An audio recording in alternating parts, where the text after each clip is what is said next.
ನಾವು ಮೇಲೆ ಕೆಳಗೆ ಅಲುಗಾಡಿಸಿದ್ರೆ ಅಲುಗಾಡುತ್ತೆ. ಇದರಲ್ಲಿ ಬಳೆ ಅಲುಗಾಡಿಸಿದ್ರೆ ಇದರಲ್ಲಿ ಬೈತಾರೆ ಬಟ್ಟನ್ನ ಅಲುಗಾಡಿಸಬಹುದು. ಇವಾಗ ರಕ್ಷಣೆ ಇರೋದ್ರಿಂದ ಮುಟ್ಟೋದಕ್ಕೆ ಬಿಡಲ್ಲ.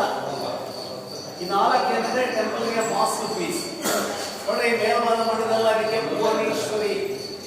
ಮಧ್ಯದಲ್ಲಿ ಒಂದು ಕಂಬ ಇದೆ, ಕಂಬದ ಕೆಳಗಡೆ ವಿಷ್ಣುನ 4ನೇ ಅವತಾರ ನರಸಿಂಹ ಅವತಾರ ಮಾಡಿದ್ದಾರೆ. ಇದನ್ನ ಬರೀ 7 ಪೀಸ್ ಕಲ್ಲುಗಳಿಂದ ಮಾಡಿದ್ದಾರೆ. ಒಳಗಡೆ ಗಾರೆ ಕಬ್ಬಿಣ ಏನನ್ನು ಬಳಸಿಲ್ಲ. ಒಂದು ಕಲ್ಲಿಗೆ ಇಂಟರ್ಲಾಕ್ ಸಿಸ್ಟಮ್ ನಲ್ಲಿ ತೋರಿಸಿದ್ದಾರೆ. ನರಸಿಂಹ ದೇವರು ವಿಷ್ಣು ಸಂಕೇತ, ವಿಷ್ಣುವಿಗೆ ಹೋಲಿಕೆ ಮಾಡಿದ್ದಾರೆ. ಕಂಬದ ಮಧ್ಯಭಾಗದಲ್ಲಿ ಒಂದು ಕಮಲದ ಹೂ ಇದೆ, ಲೋಟಸ್ ಫ್ಲವರ್. ಕಮಲದ ಹೂ ಬ್ರಹ್ಮನ ಸಂಕೇತ, ಬ್ರಹ್ಮನಿಗೆ ಹೋಲಿಕೆ ಮಾಡಿದ್ದಾರೆ. ಪೂರ ಕಂಬ ನೋಡೋದಕ್ಕೆ ನೋಡಿ ಲಿಂಗದ ಆಕಾರ ಕಾಣುತ್ತಲ್ಲ, ಅದನ್ನು ಶಿವನಿಗೆ ಹೋಲಿಕೆ ಮಾಡಿದ್ದಾರೆ. ಬ್ರಹ್ಮ ವಿಷ್ಣು ಮಹೇಶ್ವರ ಅಂತೇಳಿ ಸೃಷ್ಟಿ ಸ್ಥಿತಿ ಲಯ.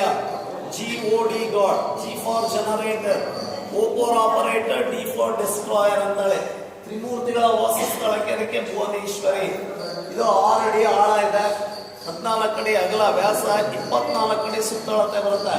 ಇಡೀ ನಮ್ಮ ಭಾರತ ದೇಶದಲ್ಲಿ ಸೀಲಿಂಗ್ ನೋಡಬೇಕಂದ್ರೆ 3 ಕಡೆ ನೋಡೋದಕ್ಕೆ ಸಾಧ್ಯ. ಇಲ್ಲೊಂದು ಕಡೆ ರಾಜಸ್ಥಾನಲ್ಲಿ ಮೌಂಟ್ ಅಬು ಕಡೆ ಬರುತ್ತೆ, ನೀವು ಅಲ್ಲಿ ಅಮೃತ ಶಿಲೆನಲ್ಲಿ ನೋಡ್ತೀರಾ.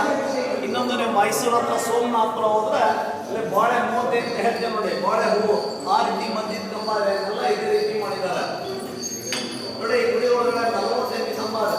48 ಕಂಬ 48 ನಮ್ಮ ಮುಂದೆ ಇದೆ. ಕುಟುಂಬದಲ್ಲಿ ಒಂದೇ ಒಂದು ಬಾಳೆ ಮಾಡಿದ್ದಾರೆ.